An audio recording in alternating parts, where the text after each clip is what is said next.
my dear friends, and welcome. Welcome to the 44th annual SSU play. This year it's the Prince of Wales, and we're having it right over here in the Mahatma Phule Sanskritik Bhavan. There are three people or groups of people I'd like to especially spell out a word of welcome to. Yes, before that I apologize for delaying the start of the play by 10 minutes because very many people messaged various members of the staff, of the cast rather, and myself, asking to delay the beginning a bit because they were having problems with the rain. We can't delay it more than that, but I apologize to those of you who were punctual and right on time. The first special person I'd like to welcome over here is Father Bausab Sansare, the Provincial of the Jesuits. He it was who was instrumental in letting us have what we call Gonzaga House, the SSU Center, where we can have our activities and practice to our heart's content. We had to struggle for about 40 years without a place to meet, and at last we have one, and for this we are extremely and eternally grateful to Father Bao. Also because he helped us to find a cause for this year's play, about which I'll say a few words in a little while. The second group of people I want to thank very specially are the parents of SSU members. You had to put up with about 2 months of your children coming back late at night, being absent, not because they were wasting their time, but because they were really working very hard. And I'm sure you're going to be proud of them for what they will show you on stage. And if ever they got on your nerves by their absences, you will more than forgive them. The third person I'd like to thank, even though we'll be thanking him later, is someone who stepped in to help us. Every year this happens. We get into a mess, something doesn't work out, absolute chaos breaks out, but then we have always a Redeemer who stays up 2 nights without sleeping, running around doing things. For technical reasons, we almost never had a brochure. But thanks to Brother Anub, who lives in the Provincial's building, who gave up so much of sleep and planning, with a couple of other SSU people running helter-skelter in all directions, somehow we managed to do it, and you have a fantastic brochure, one of the fattest and most successful brochures we've ever had. Thank you. About the SSU, you will find a bit of information in the brochure here. And if there are any young people who would like to join us, you are more than welcome. In the brochure, you'll find my mobile number. Get in touch with me. You'll find also the SSU email number. But most of all, just come along to Gonzaga House, opposite St. Xavier's Church. There's a big sign over there. Walk in. Come very specially day after tomorrow, Sunday. Sundays is our special meeting day. We meet at 6:30. Just drop in, see how things are, and decide whether you'd like to join or not. I won't say much more about the SSU because it's all there in the brochure. All I'll say about the play is that yes, it's inspired by the book of Jonah in the Bible, which is only 3 pages long, but has a message for all of us about learning to respect and love each other's different religions and traditions. The play will tell you more about that, so I don't want to add a big sermon at this point. I hope you'll enjoy this play. We enjoyed putting it up together. When we first came together, most of us didn't even know each other. We came from different backgrounds, religions, and traditions. We worked together. Sometimes we got on each other's nerves, yelled and screamed at each other. There were a couple of dramatic scenes and so on, but all this has brought us closer together.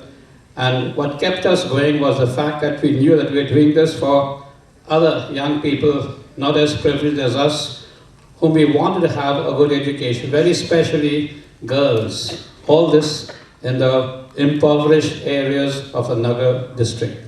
So thank you very much for being with us, and God bless you, and hope you have a wonderful evening. Thank you.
Hi there.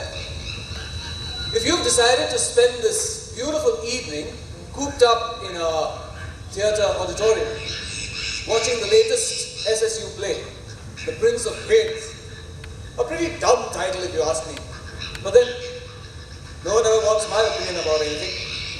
Well, you're in the right place. And as you might have guessed, I'm playing Jonah, the title role. And you also might have noticed that this is not, I repeat, not a scorching little scandal piece about that limey guy who ought to know better, but about a different kind of Wales, spelled W-H-A-L-E-S, not W-A-L-E-S. Or again, perhaps not.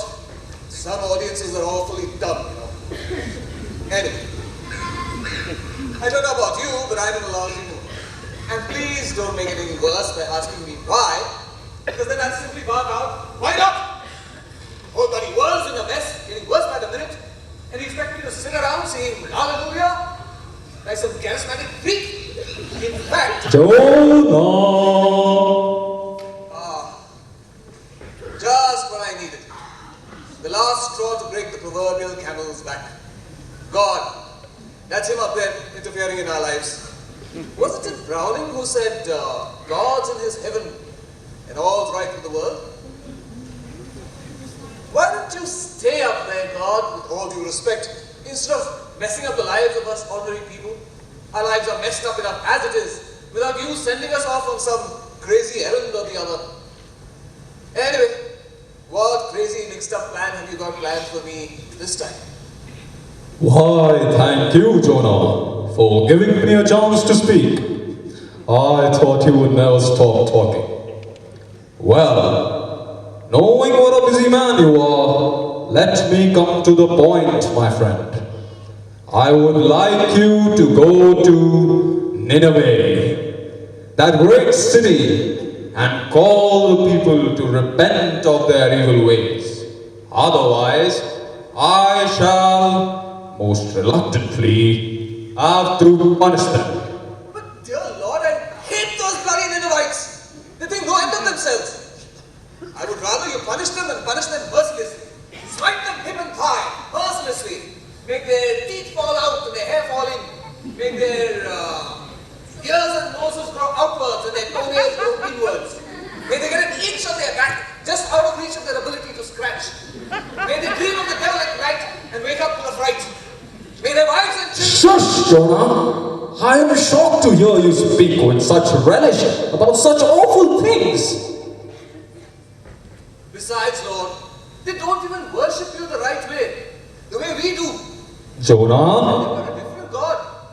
What makes you think I prefer the way your people pray and worship me?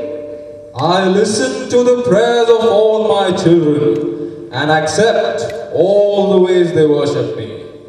And there is only one God, Jonah. Me, invoked by different people by different names, worshipped in different ways, and finding inspiration in different holy books.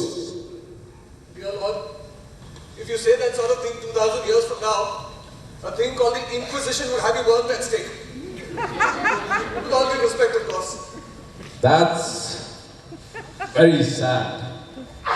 But also very true, Jonah, my son. The amount of stupid things that have been said and done in my name by the clergy of all religions. And we haven't heard the last of it yet.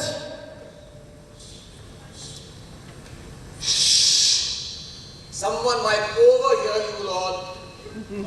You choose your religious leaders very badly, Lord. You'd be a total failure in corporate management in the personal recruitment. With all Due respect. Of course, my son. But, to get back to the point of our conversation, will you go to Nineveh and deliver my message to the king and his people? You mean you're actually asking me if I'll do it? Well, of course, Jonah.